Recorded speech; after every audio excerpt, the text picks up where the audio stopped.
Tear Bottle is an album that was written over the course of about 5 months or so. I recorded it fairly fast too because I needed to get the songs out as fast as I could so I could hear them and not have them stuck in my head.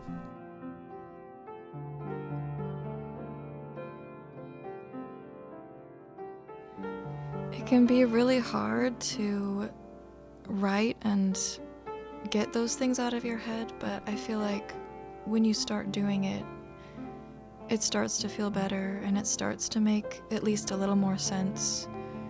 Just the process of doing it seems to be healing.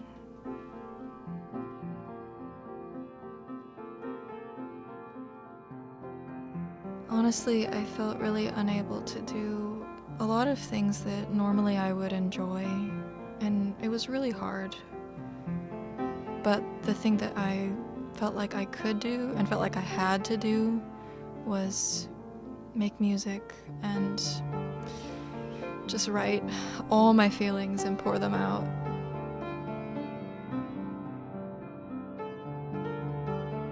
Looking back, I honestly feel like every song on this album took on a life of its own, and it's so cool to look back and see something you didn't really intend, I guess.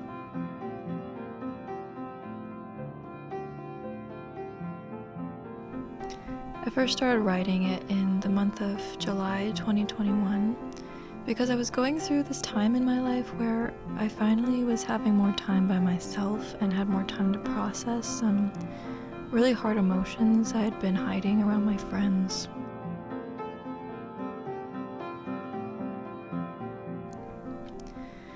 Especially because I was making so many new friends and had so many responsibilities, and I was so overwhelmed with not knowing how to not people please all the time, and I didn't know how to have good boundaries for myself.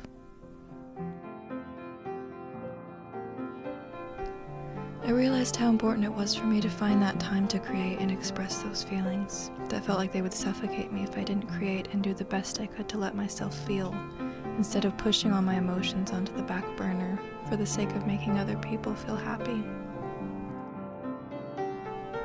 I noticed this recurring theme throughout the album where I felt like I was this performer, kind of like a clown or a mime, who had a painted smile on my face, even though I had tears that felt like they would start streaming down my face at any moment.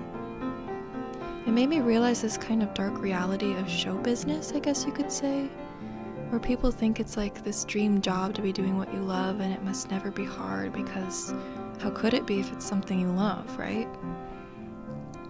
It must never be stressful or ever make you feel like you're going insane.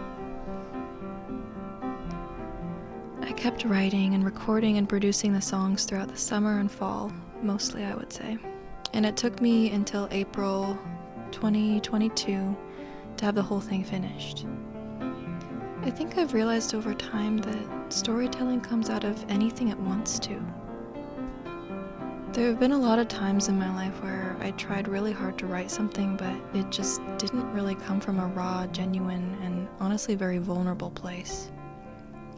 I think that's one of the hardest parts of writing, but at the same time it's the most beautiful, because it comes from life.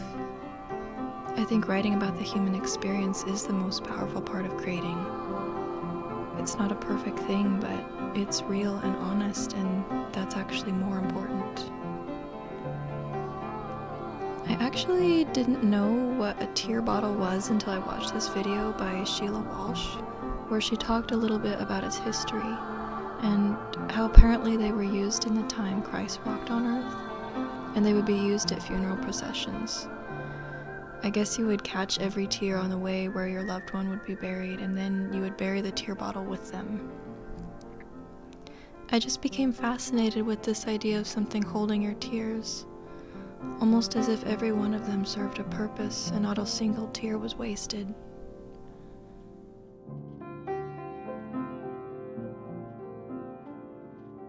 I'm always so grateful when I hear how people resonate with these songs. And ultimately that is my purpose with everything I do. It is hard for me a lot of times because I'm such a private person. but music is meant to be shared and meant for other people to find healing. I'm definitely still on a journey, and I'm learning how to create no matter what is happening in my life. So I'm working at it. And there's still so many more stories to tell.